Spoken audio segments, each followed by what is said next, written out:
Hey, okay. So I have a mindset to share today that I recently came across, which is focus on the habit and not the outcome. Now, I've also heard an opposite version of this, which is focus on the outcome and not the actions. So, from a high level, I'd just like to talk a little bit about how I see and use both in my life and work. So, in the first statement, it's basically saying don't get too hung up on the end result or focus all of your attention there. For example, if we are trying to do something like lose weight, it can be very discouraging to wake up and weigh ourselves every single day and see very little change, especially in the beginning. And so, rather, what we want to do is just focus on the habit and the practices that we do every day to get there. For example, I may be in the habit of either riding my bike or walking every day so that I can lose and maintain my weight. But there are times where I just allow myself to, maybe get too busy or feel like I'm not getting the results I want. And then I stop practicing the habit. And as a result, the weight comes back.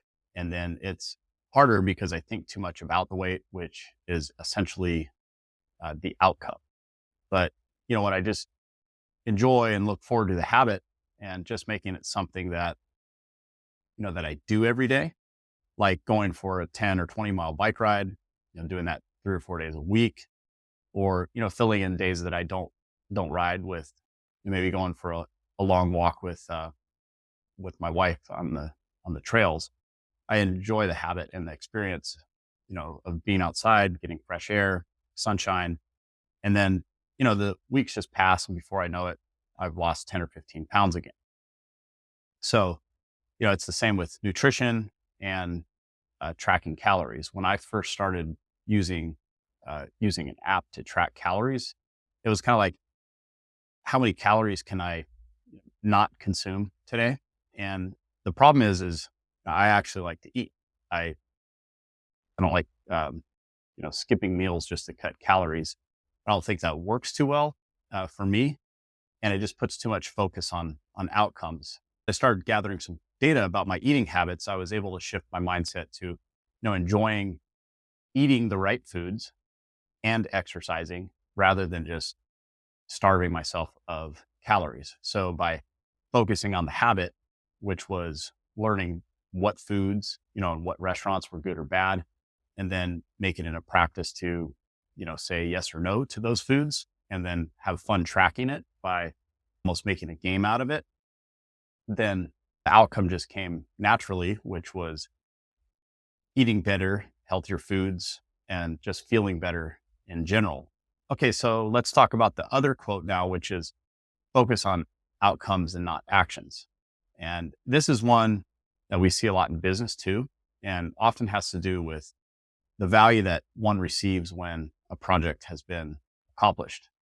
Sort of like focusing more on what we hope to accomplish rather than the number of hours that we put in. Like, it does not matter if I need to charge $125 an hour for my services. Maybe it's designing a website and it's going to take me 100 hours to finish a decent website. If it won't bring a client a positive return on their investment, positive ROI, then the hours don't matter. The hours won't even matter if I were to only charge the client $15 an hour. If they can't find value in what I deliver, it won't matter. So billing for more hours can become a habit, but it doesn't necessarily mean that more hours really means anything. And vice versa, maybe a circumstance or my choices and my skills enable me to spend a fraction of those hours on building another site for a different client. And I charge a flat project fee that is twice as much as charging $125 an hour, spending 100 hours. I could charge tens of thousands of dollars maybe, but if it gives my client a positive return on their investment and they value that, then the fact is that it has produced a positive outcome for them and they are happy. So who cares if I spend less time if it produces a positive outcome?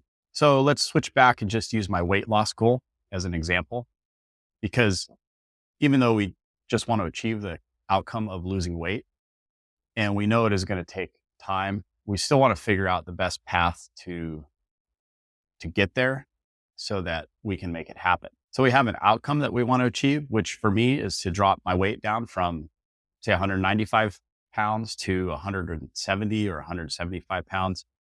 And I know that that's a target goal of 20 to 25 pounds. So with a little research, I can find that it takes burning 3,500 calories to lose 1 extra pound per week. So that would mean cutting about 500 calories a day from my diet or doing enough exercise to accomplish it. And if I want to be a little bit more aggressive, so I'll go for, say, a healthy weekly loss of 2 pounds. That's cutting or burning about 1,000 calories per day from my normal, 2,000 to 2,500 calories intake. And I've tracked that on average, I can burn about 1,000 calories a day by biking, 15 or 18 miles, or around 600 calories per day by walking 4 miles, or around 800 calories by running, jogging, and hiking 4 miles of steep trail terrain in about an hour. So that gives me some other things to think about. I may be able to accomplish that goal in 2.5 months if I'm really disciplined and I stay consistent with my diet and exercise. It brings up some questions like, will I have time for it? How will I make time for it? When will I make time for it? So if I don't get a clear idea of the outcome, then I will most likely just drift about and be disappointed with myself if I don't reach the goal that I had in mind. So the whole point I'm trying to make here is that this same concept could apply to also designing a website or an app. It could apply to launching a YouTube channel or an online course, or any other type of business for that matter. We may just be creating something for the love of doing it and focusing on the habit of creating, designing, coding, and so on. And eventually we may get there and we may end up with a great product. We may end up with millions of subscribers, success, and lots of money. And maybe not. If we're heading down the wrong path, it doesn't matter how long we keep going down that path.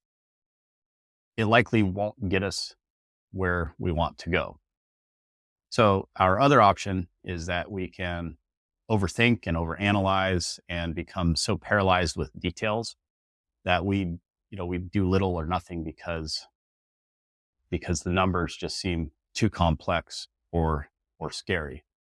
Or we can spend just enough time getting clear about objectives and have some clarity about what direction that we should be heading in, so that when we pour our heart and soul and energy into, developing a habit of consistently, showing up, we will be confident that are in fact on the right path. And if we keep going, we will eventually hit our goals. So anyway, if this helps you, please like the video and subscribe, or leave me your comments.